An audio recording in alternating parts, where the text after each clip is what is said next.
This episode of the Beauty Industry Podcast was brought to you by Candela Medical. Science, results, trust.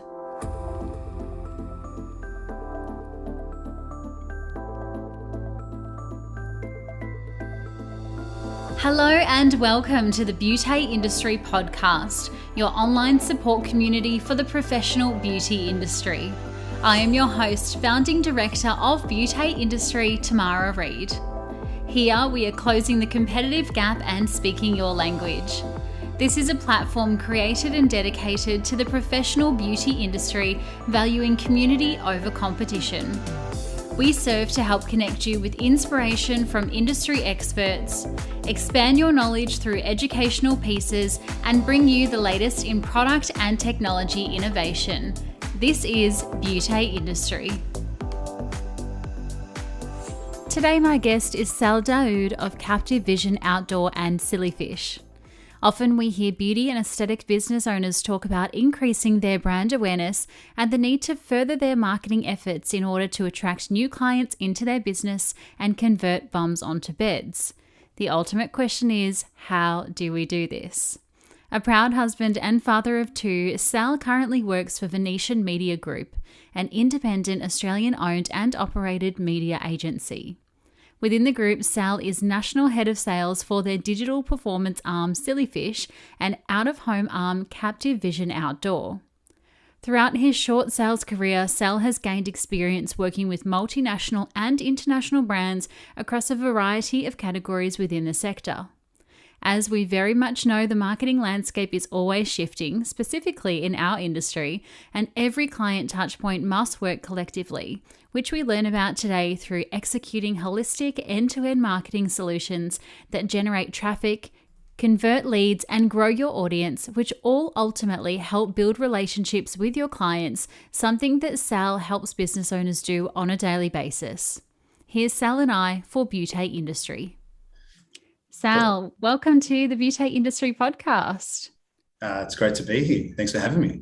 Yeah, likewise. Thank you so much for spending some time with us. We start our podcast the same way each week by asking our guests when and how they entered into the beauty and aesthetic industry. However, you come from a marketing and branding space. So I'd love to start with your journey. So I guess I got into the marketing background way back when I left high school. So I studied graphic design for 4 years and worked at Census Yellow Pages for about 10 years. So I was a graphic designer there, then led into the art direction. But post that, I left the business, was made redundant, given what happened back then. But yeah, I freelanced for about 6 months. And then a friend of mine who worked at O Media gave me an amazing opportunity to start there. And since starting in out of home, I never looked back. I absolutely loved it. O Media was an incredible company, and I was there for 5.5 years, specializing in luxury brands, automotive, FMCG. Given that I worked in a direct team, my scope of clients was so big. I wasn't siloed into a specific category. I worked across all categories. So amazing experience. And then I transitioned into VMG. I took an amazing opportunity to head up the national out-of-home team. And I've been here now for about 10 months and absolutely loving it. Very cool. 10 years in the first role, 5.5 in the second. I feel like you're a very loyal person. Yeah. No, look, it's, I do, I am loyal. And if I'm happy somewhere, then, I'll give my absolute best and, stick with the company. Yeah, very cool. So then talk to me about Sillyfish and Creative Vision Outdoor. So Sillyfish is the digital performance arm. It's all around SEO, SEM, website redevelopment. But what we hang our hat on is driving results.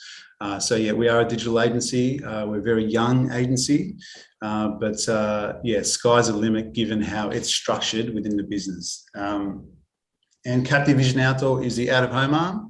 So we specialise in local area marketing, everything from billboards, train station panels, regional billboards, everything from, when we talk about path of purchase and proximity, our assets are all within these areas, particularly from a local area marketing perspective. Yeah.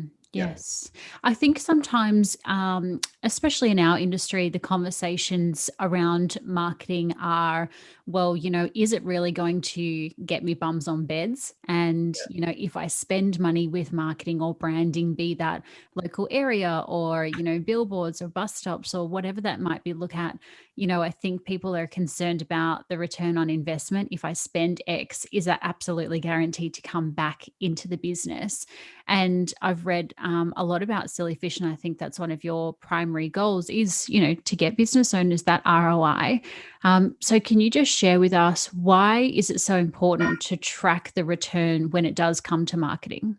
Look, it's often hard to judge, whether allocating a marketing spend will deliver return on investment, especially for those who have been hit hard by the recent times given COVID. But at Sillyfish, I guess that's our commitment. That's what we stand by. It's that, building specialized growth strategies to build on what clients have. And look, it's not about getting, it's not about getting extra likes or followers. And whilst that is a major metric, it is about website traffic, conversion, action.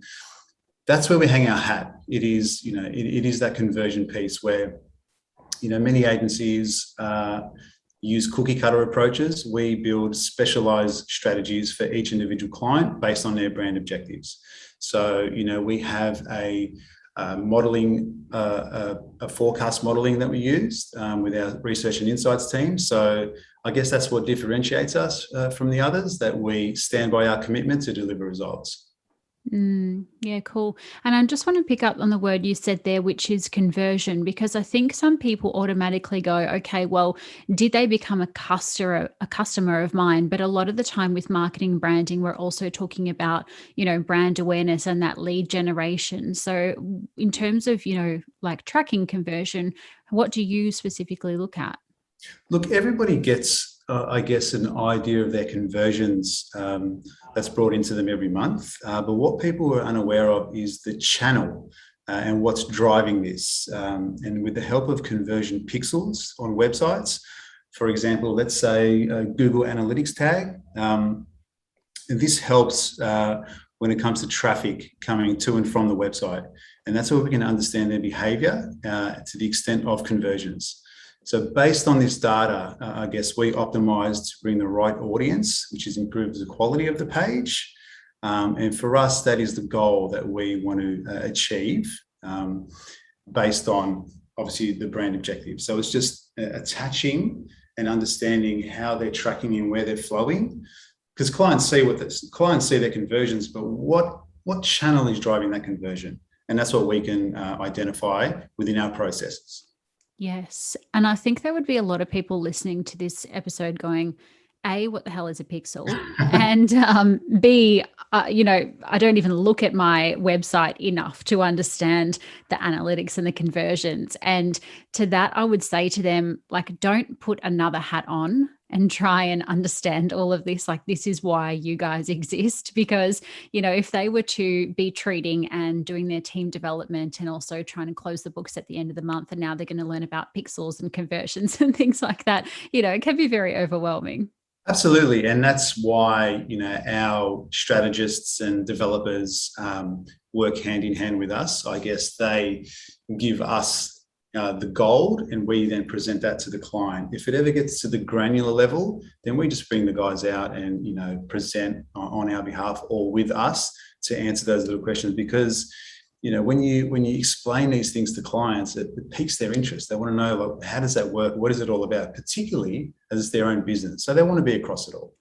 Yeah, absolutely. And that information is absolutely valuable. I mean, for a business owner to be sitting down and understanding how people are A, landing on their website, and then B, when they're landing on their website, how long are they spending on the page? What pages are they looking at? Do they click the email button and make an appointment that way? Or do they click the phone call button and then make an appointment via phone? I think that is so intriguing, that perhaps data we just are currently underutilizing. I couldn't agree more.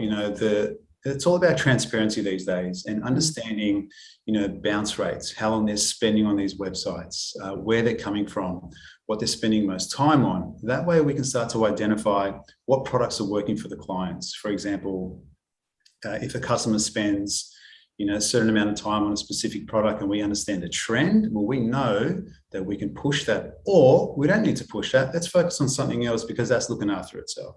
So, leaving the out-of-home sector and coming into the digital piece, I'm loving the ability to track all this data and have that to present to clients. It's really powerful.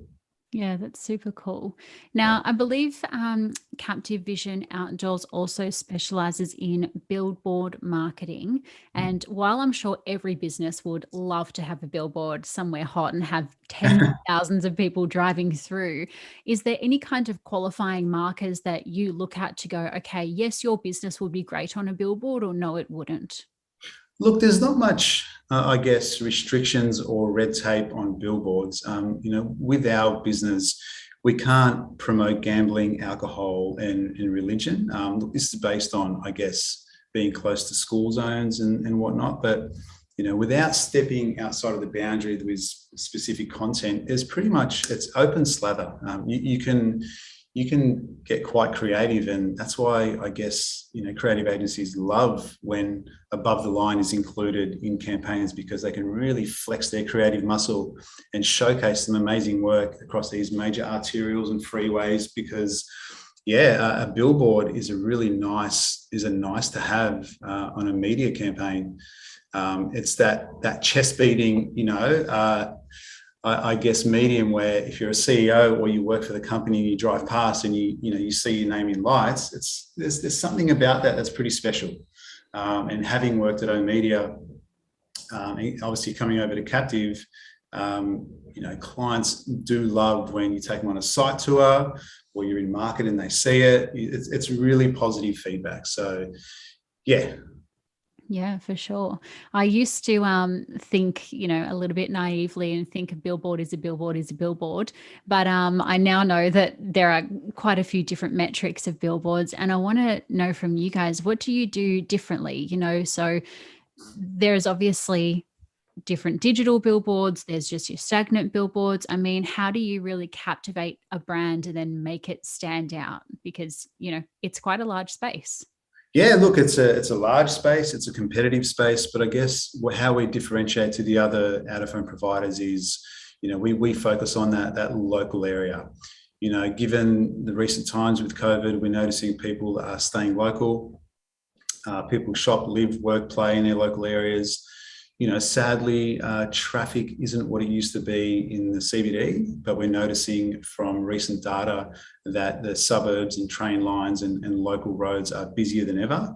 So this is where we can, really focus and drive the awareness piece there. From our train station assets really focuses on frequency and dwell times. People are spending an average of 10 to 12 minutes in the morning, in the afternoon. So this starts to become part of their daily ritual. You get up, you go to gym, you have the coffee, you go to the station, you see the advertising. Rinse and repeat, rinse and repeat. They do it, if the billboard is there for a month, 3 months, 6 months, that becomes part of your morning. So it's really, really powerful. And I guess the best part is tapping into the mindsets from AM to PM. You can have a different message in the morning when you're getting ready to go to work, you're motivated, you're up and about.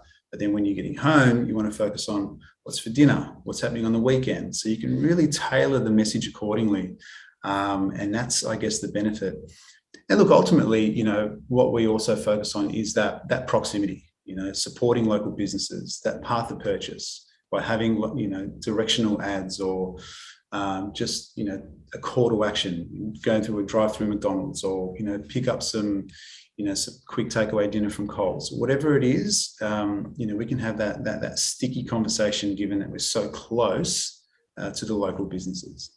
Yeah, and I think that makes it a lot easier for smaller or traditional businesses as well, because it's not just a Macca's who can have a billboard anywhere and it's going to really apply to all of their locations. I mean, as you're saying, we can kind of target billboards to more local area marketing so that the smaller beauty clinic or day spa or medi spa is kind of seen in that space. And as you said, people, now that COVID exists, they are leaving their suburbs less. So that smaller business actually has more eyeballs, which is actually going to land with their current target market. Yeah, couldn't agree more. And, if you're staying local and you're utilizing our local billboards, you're essentially giving your business another shop front.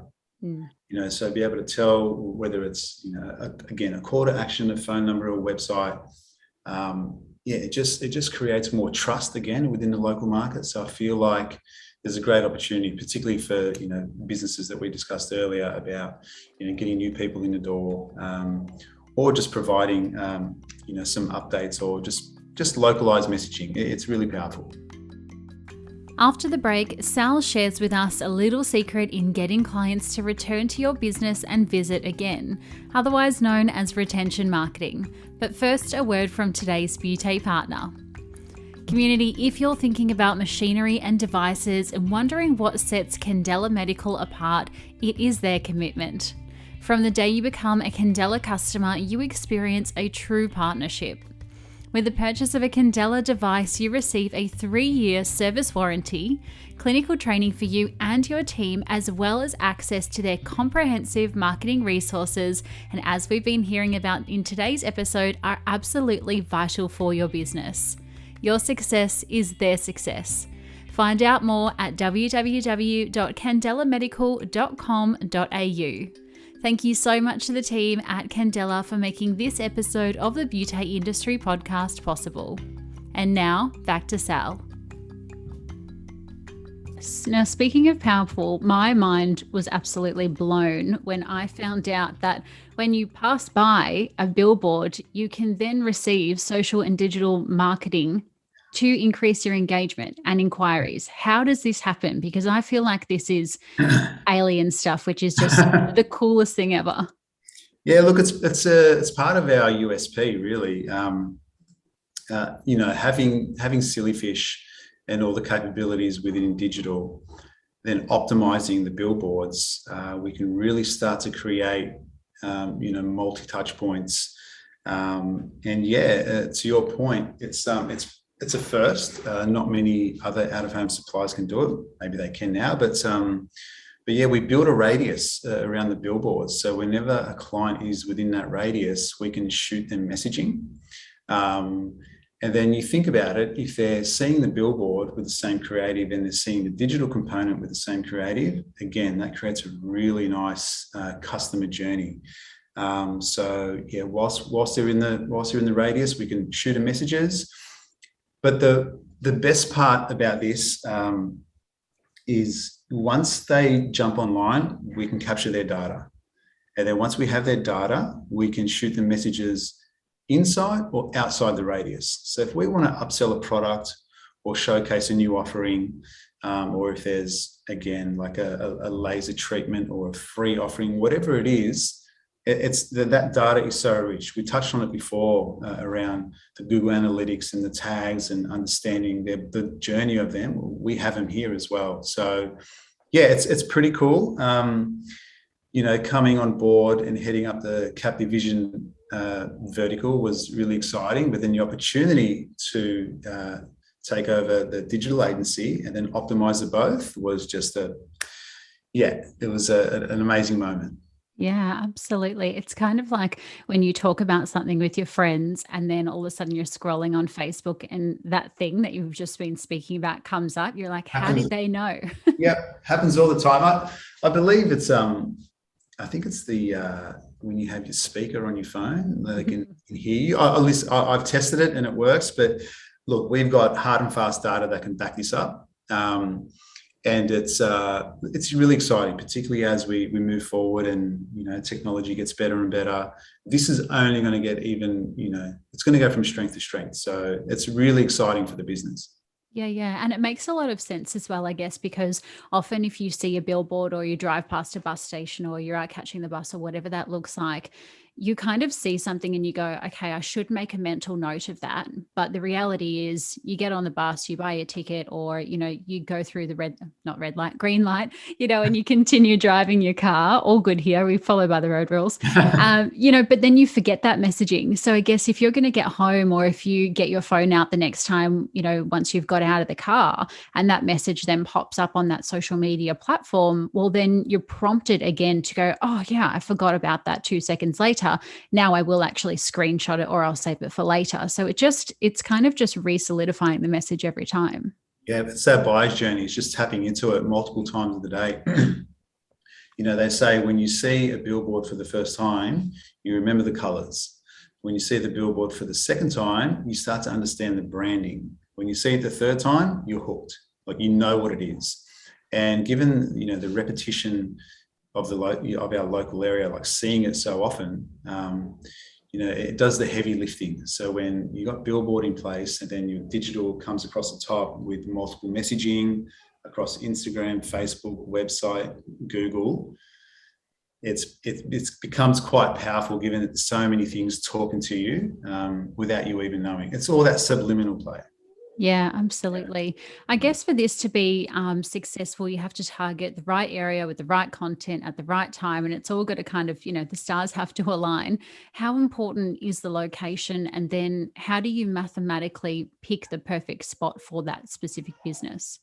Yeah, look, I guess it's based on, the location of our billboards. We use, our longitude and latitudes. We anchor where the billboard is, and then we set up a radius within a limit or within that area. We can work with clients and ask how far they want to stretch it out. So that's really powerful as well. So they have, some control of how far they want to go to reach it. But yeah, it's, people within that area, if they browse the website and they jump on the mobile phone, they're seeing the ad. Again, it's just that journey piece, which is really powerful. So, it's just identifying where it is, where the business is, and we can do a 1 kilometre radius or stretch it out even further. Either way, we know we've got a specific catchment area that if people are going through, we're definitely targeting them. Yes. Okay. And so I think a question that I'm going to get asked a lot is, how does a client go from seeing a billboard to then getting onto the treatment bed? Can you talk to us about that customer journey? I guess for us, it's, understanding the consumer needs. So, on digital, we understand the queries of the customer and their interest at that specific moment. We target those queries and the interest across the web page, and then we develop custom messages in the form of ads. This brings in strong relevance. So, when they're seeing it, they're engaging with it. And if the customer sees their query being addressed, they will inquire, let's say for about Candela services, for example, whether it's the Pico Way or the Nordish treatment. It's just about capturing, when they're interested, we can act very, very quickly from a digital perspective. And then underpinned by all that is the billboard awareness piece. So that's where we understand that if they're focusing on local area, we know the billboard is doing the heavy lifting. But if they're searching on Google, we can act really, really quickly given the technology, which takes them, that's how we understand their journey. Yeah, very cool. And speaking of Google, you guys have partnered with the likes of Google and Facebook and Instagram. And I think that's kind of every business's dream, to partner with, these really well known household names. How have you done that? And can you share a little bit of your secret sauce with us? Well, I guess, as advertising specialists, we know where the audiences are. That's where we want to play. That's where we want to leverage. And, majority of the customers are on these platforms, particularly this specific market, given beauty, Instagram, Facebook. And I guess it's in our best interest, again, to leverage these offerings to ensure we're creating, what we talked about before, that return on investment. But what's more impressive is that these platforms are always evolving.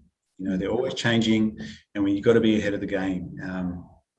And I feel like, with the technology, again, these days, as it gets better with, SEO programmatic or SEM programmatic, we want to be, again, ahead of the curve, because The landscape is forever changing, the tech is forever changing, and we want to be part of that growth. So, yeah. Yeah, absolutely. I think a lot of people, when they initially think marketing, they think about offshore companies and they go, okay, well, it's cheaper to go offshore than it is specifically here in Australia. What are some benefits to actually engaging a marketing or branding company in Australia? I mean, other than supporting our own locals in our backyard, which we all want to do. But can you share that with us? For me personally, it's, by having your ear to the ground, understanding our landscape, living and breathing, media, reflective of the Australian market. Now, and don't get me wrong, it's always good to cut costs and, to hope that it drives the right results. But, I think there's a trust element there. And for us, if you're driving the right results, the client is winning. And if the client is winning, so are we. And I always bang on about, it's not about relationships, it's about partnerships. And given that we understand the current landscape, particularly seasonality trends, I think that's really important. I feel like that's the benefit of going local. Because you could be focusing on spring carnival and have a different message than knowing in Melbourne that our Christmas can be really, really hot, as an example. Some international businesses or brands wouldn't know this, or if there's specific events on or festivals or anything along those lines, we can tap into that from a social media perspective, whether it's on Instagram, getting influencers, whatever it is. It's just, again, having our ear to the ground, reflective of the Australian market. Yeah, it makes a lot of sense. I'm even thinking about, general kind of, what's it called, like stock imagery, and you mentioned there Christmas being hot in Australia. Well, if you typed in Christmas into these stock images platforms, it would generally come up snowing, and they're drinking eggnog around the fire. And for us, it's just so irrelevant, right? Yeah, spot on. And it's just about understanding. Look, Australia is very different, right? We're like, people think of this country as, it's a little island so far away, but little do they know it's a hotbed of activity, and there's lots of amazing things that happen, particularly from events perspective. Like here in Melbourne, the Grand Prix, the tennis, the AFL. There's so much happening, and if you're not leveraging those specific events, then, because it is all about contextual relevance as well. It's being relevant and understanding what's happening at the current time to then bolt onto that and tack onto that. Again, we talked about leverage before, and that's a perfect way to do it, particularly for social media. Yeah. I think with regards to marketing, a lot of people go, oh, well, it works for fast food chains or events or, shopping centers and supermarkets. Can you speak to the benefit of, beauty and aesthetics? I mean, utilizing marketing and platforms such as billboards, for that purpose? Yeah, look, with the beauty industry, it's when you think about it and you look at it, it's all about these, beautiful images on billboards, that natural beauty. It's a really visual medium. Again, billboards can do the heavy lifting for the brand, while Sillyfish can, I guess, find new audiences who are interested in beauty services, especially when you think about if they're, on their journey or path of purchase. We can really tap in and trigger that. When combining the two, this can really drive lead generation. So again, impact is a huge benefit given the multi-touch points, but it just adds value to the brand when it's being used across two verticals that work hand in hand. So Sillyfish and CVO combined for the beauty network, I think is very powerful. Brand building across billboards, and then multiple messaging across digital. Yeah. And sometimes you don't know you need a treatment until you see a message that says, hey, you need a treatment. And then you go, okay, now I'm going to make a booking. Yeah, exactly.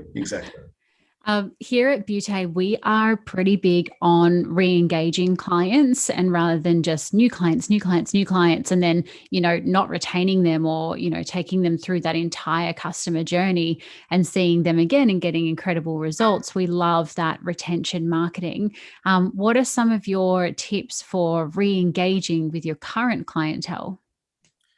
I guess it's, treating clients as partners, and really understanding their business, treating it as your own. I know when I was working on, many brands, or when I still do, I want to know everything about this business. What keeps them up at night, what makes them tick, knowing their pressures, understanding their offerings, what their product offerings are, and being proactive in suggestions rather than waiting for a brief from the client or hunting new business, as you mentioned.